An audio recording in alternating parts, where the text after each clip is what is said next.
नमस्कार दोस्तों, आप सभी का स्वागत है मेरे चैनल कथा कहानियों की दुनिया में। मैं आकांक्षा भार्गव आज आप सभी के समक्ष लेकर आई हूँ बुधवार प्रदोष व्रत कथा। इससे पहले अगर आपने मेरे चैनल को सब्सक्राइब नहीं किया हो तो आप ज़रूर से मेरे चैनल को सब्सक्राइब कर दें। तो आइए सुनते हैं बुधवार प्रदोष व्रत कथा। सूत जी बोले कि हे ऋषियों सुनो, बुधवार प्रदोष व्रत सभी प्रकार की कामनाओं को पूर्ण करने वाला है। इस व्रत में हरी वस्तुओं का उपयोग करना चाहिए। भगवान शिव का पूजन बिल्वपत्र धूप आदि से करना चाहिए और भोजन एक बार ही करना चाहिए। अब आप लोग यह कथा श्रवण करें। यह कथा अति प्राचीन है। एक युवक का नया नया विवाह हुआ था। विवाह के 2 दिन बाद ही उसकी नवविवाहिता पत्नी अपने पीहर चली गई। युवक से उसका विछोह सहन नहीं हुआ तो कुछ दिनों बाद ही वह अपनी पत्नी को लिवा लाने के लिए अपनी ससुराल जा पहुंचा। बुधवार के दिन वह अपनी पत्नी को विदा कराने की जिद कर बैठा।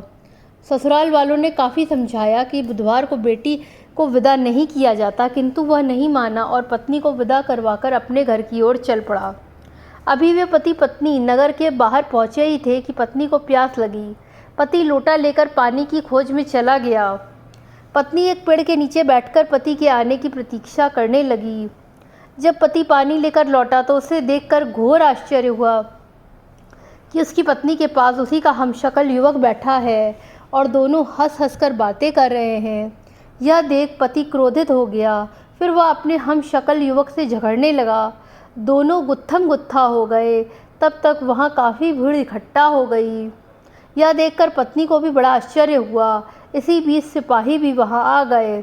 उन्होंने उस स्त्री से पूछा कि बताओ, इन हमशक्लों में से तुम्हारा पति कौन है? यह सुनकर वह स्त्री असमंजस में पड़ गई।